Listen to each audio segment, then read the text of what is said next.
audio para realizarse a coyuntura, el análisis de coyuntura sobre el tema de las elecciones y la seguridad. Aquí con el profe. Julián Darío Bonilla Montenegro. Listo. Con los buenas tardes. Bueno, si quieres iniciamos ya. Listo. Bueno, primera pregunta. ¿Cómo usted ve la intención de voto en general de la población ante las próximas elecciones que se celebrarán el próximo 29 de octubre? Teniendo en cuenta que el nivel de abstinencia de las elecciones pasadas presidenciales es del 46%. Hay una serie de elementos que deberían considerarse. En primer lugar, no hay que olvidar que en esta elección vamos a tener una segunda vuelta para la alcaldía de Bogotá, cosa que no se presentaba anteriormente. Entonces, obviamente, como ha sido característico y usual en todos los procesos electorales, tanto nacionales como subnacionales, van a mantenerse las tendencias o niveles de abstinencia para poder participar en el proceso electoral.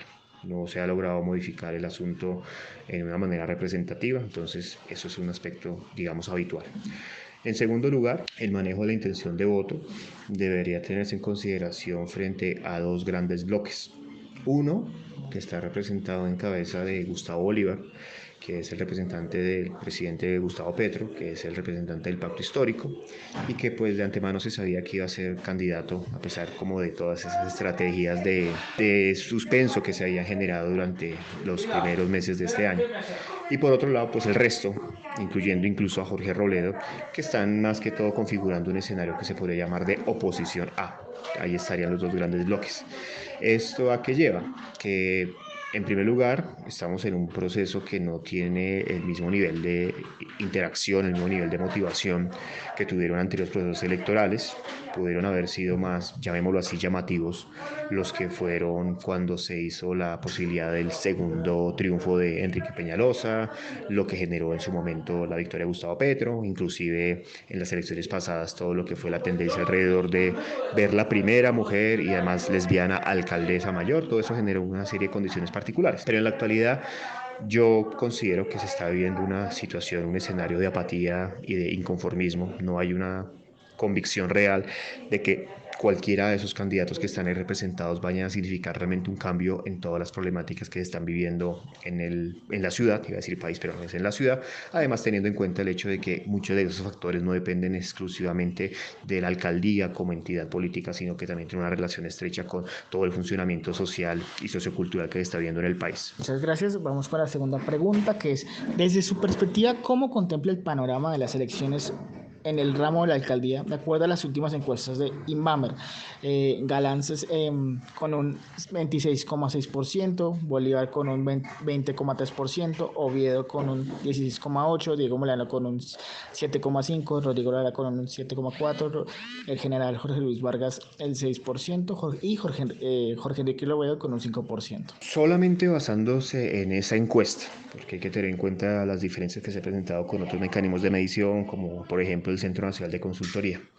Ahí se mantiene una situación particular, y es el hecho de que, sea como sea, y me atrevo a decirlo así en este momento, el alcalde no va a ser Gustavo Bolívar.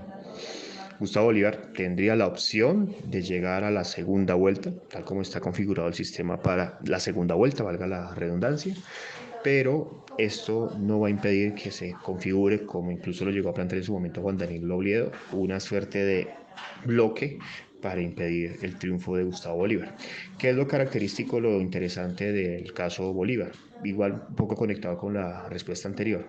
Él es el candidato de Petro y eso generó que la base esencial o la base más afín a Gustavo Petro lo apoyara como candidato porque sí, sin ningún tipo de objeción, sin ningún tipo de oposición al respecto, solamente porque lo dijo Gustavo Petro. Guardadas proporciones era lo que ha sucedido también con algunas candidaturas de Álvaro Uribe en su momento, que siempre es porque es el de Uribe, toca votar por el de Uribe y para de contar. Pero obviamente, si uno hace la confrontación, y yo con esto me remito a lo que en una ocasión le escuché al periodista Daniel Coronel, hay que ver que precisamente lo que se maneja alrededor de la intención de voto de Gustavo Bolívar es similar a lo que ha sido históricamente la aprobación o los niveles de afinidad que ha tenido Gustavo Petro. Entonces, por eso se mantiene ese núcleo muy cercano a favor de él. Pero eso no significa que en una segunda vuelta vaya a haber una atracción más grande de electores o que se vaya a configurar lo suficiente para poder ganar en segunda vuelta.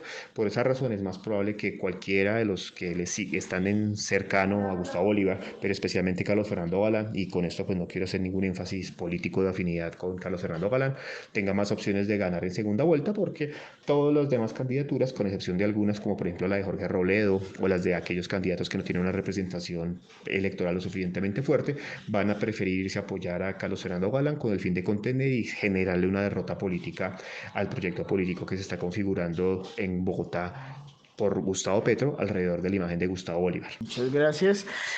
Vamos con la tercera pregunta, que es ¿qué ha cambiado estas elecciones con respecto a cómo fueron estas mismas hace 4 años? Un aspecto que podría entrarse en discusión, pero me parece importante mencionar en este momento, es el hecho de que solamente tenemos para la alcaldía candidaturas masculinas.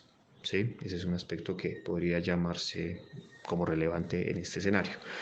Igual uno tendría que analizar cómo fue el proceso de los mecanismos de elección interno y también la cuestión de que cuáles eran las candidatas que podían generar una atracción o una afinidad lo suficientemente grande para ser representativas de una campaña. Ese es otro aspecto que debe tenerse en cuenta. En segundo lugar, es un número relativamente amplio de candidaturas. Llama la atención el hecho de que la última candidatura de las importantes que se pronunció, que fue la de Gustavo Bolívar, está en segundo lugar, a veces llega a acercarse mucho al primer lugar, que siempre se ha mantenido Carlos Fernando Galán Gustavo Bolívar. En tercer lugar, ha sido, como decía inicialmente, un proceso electoral muy apático, muy no me interesa, no le veo relación, no le veo relevancia a la manera como se está configurando el escenario. Y eso se puede observar, por ejemplo, en la manera como se ven algunas de las actividades proselitistas de calle, donde muy pocas personas se participan. Obviamente son connotaciones específicas de acuerdo con las perspectivas que he encontrado.